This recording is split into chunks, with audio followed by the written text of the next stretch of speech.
If you've been watching the news lately, you might be wondering if your travel plans are still a good idea. We've been asking ourselves the same question. We have trips to Jordan, Türkiye, and Oman on the calendar, and the news has made all of them feel a lot more complicated than they did a few months ago. So we sat down and worked through it, and we realized that we were asking the wrong question entirely. Once we figured out what the right questions actually were, we realized we didn't have all the answers. But what we did have was something better. We had a way to think it through. And that's what we want to talk about with you today.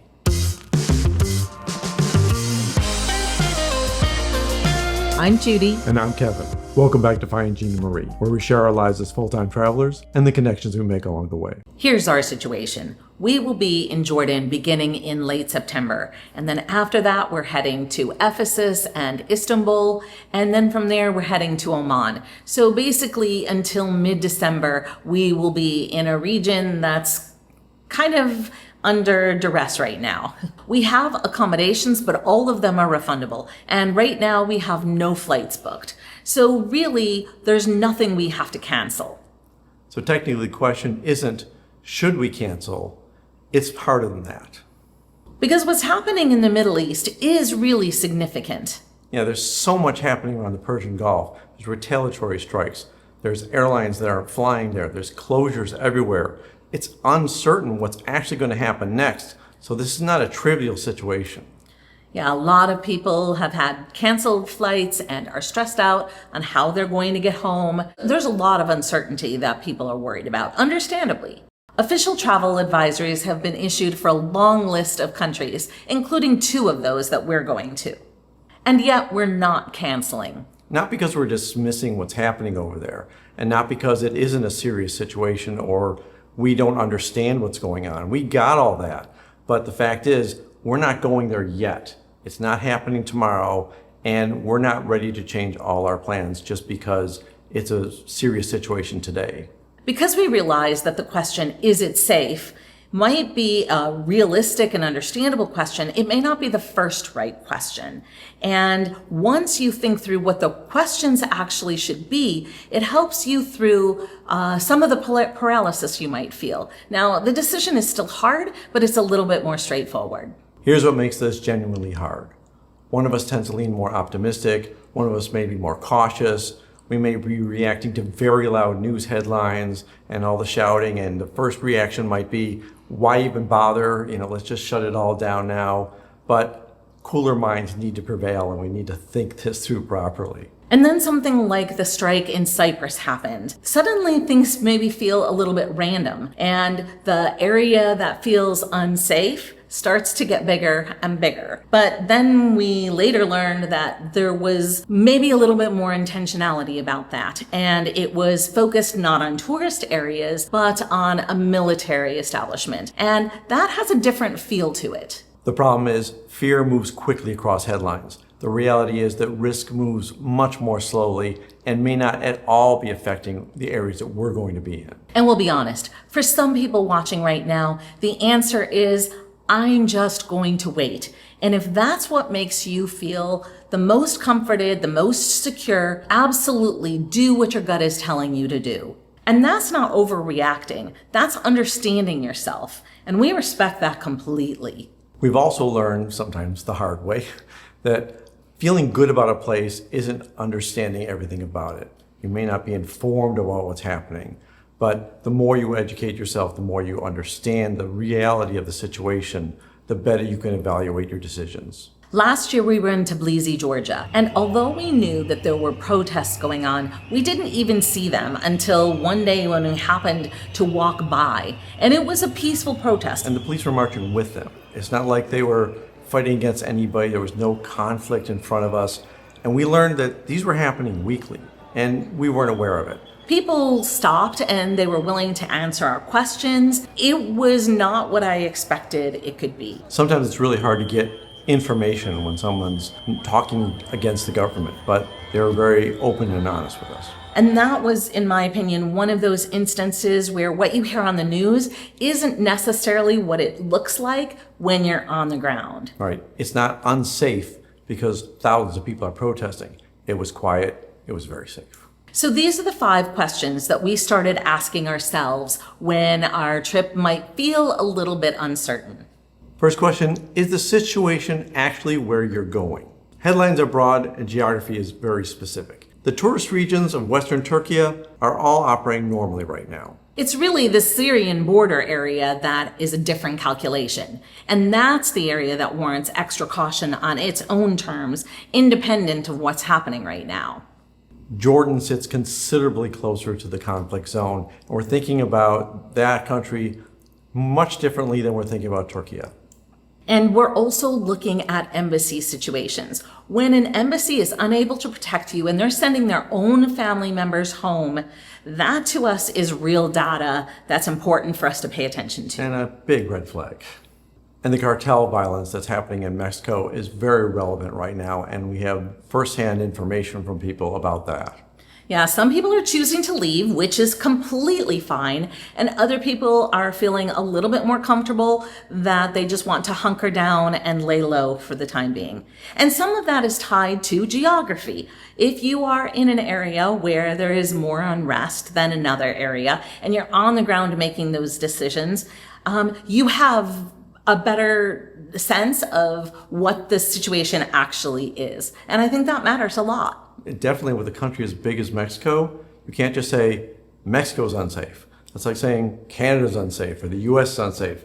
Big regions, think about where you're going to be in relation to where the conflict is. Question 2 is, what are the systems doing? This one's easy to overlook, but how are airlines operating?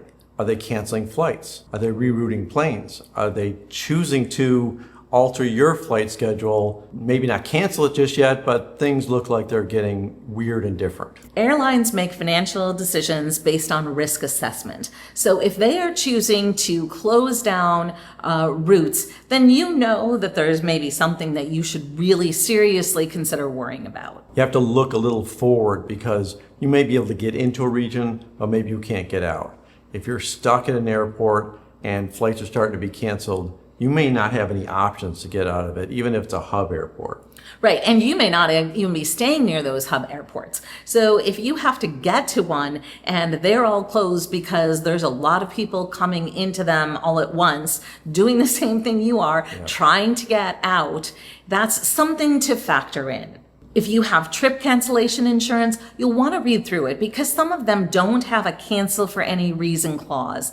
And if it doesn't have that, most of them will not cover for situations that involve disputes like what's happening right now. We're registered for STEP alerts, our State Department's Smart Traveler Enrollment Program, but it's not the only source of information and it's not always the most reliable one. So it's one piece of information amongst many. We've alluded to this question earlier, but what does the area look like on the ground? What's really happening there? If you can talk to people you know who are traveling in the same area, even check social media because a lot of what we've found has been more accurate because you can see their videos about what things look like, and that gives you a little bit more of a data point than all of the news that might be swirling around. Yeah, what are real people saying?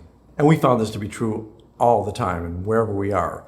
We're concerned about is there anti-American sentiment in the country because of things we did in the past or recently.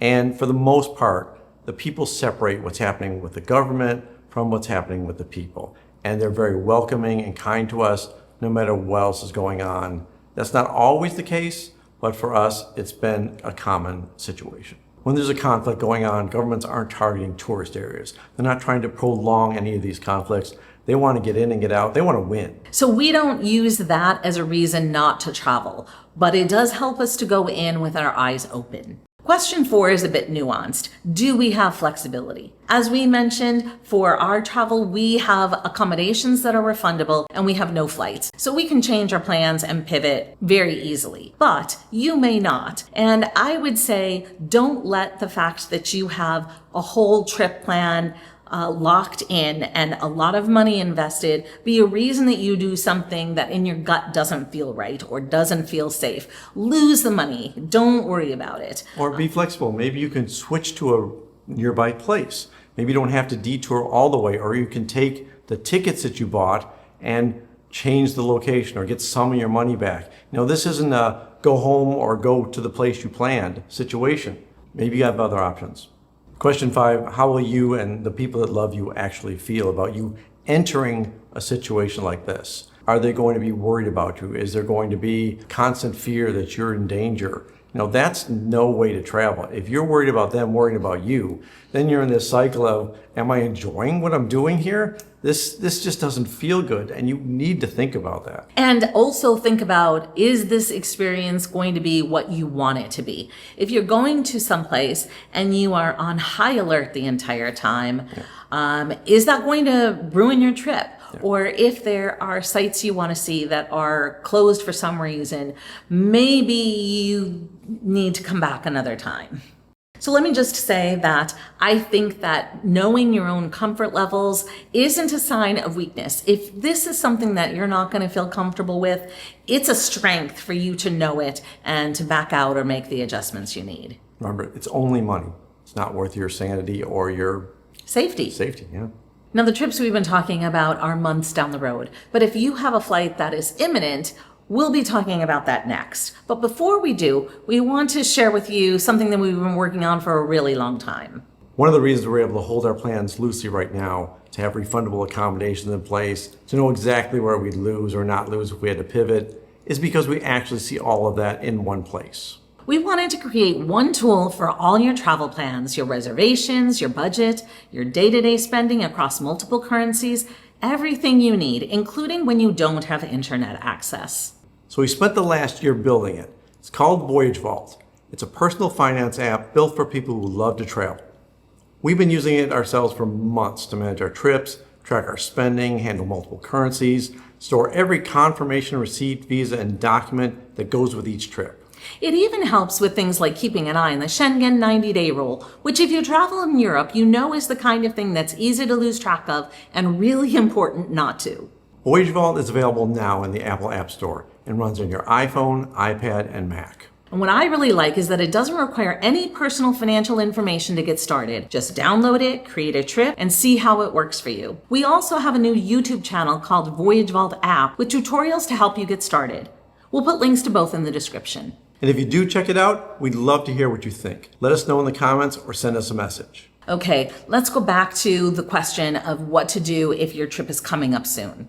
The things that would make us change our plans immediately are airport closures, embassy evacuations, sustained unrest in the specific places we'll be staying. Now for us, our plans are several months down the road, so we're just keeping an eye on things. And we're using these 5 questions to kind of take our temperature as we move along in the year. Here's something we keep coming back to.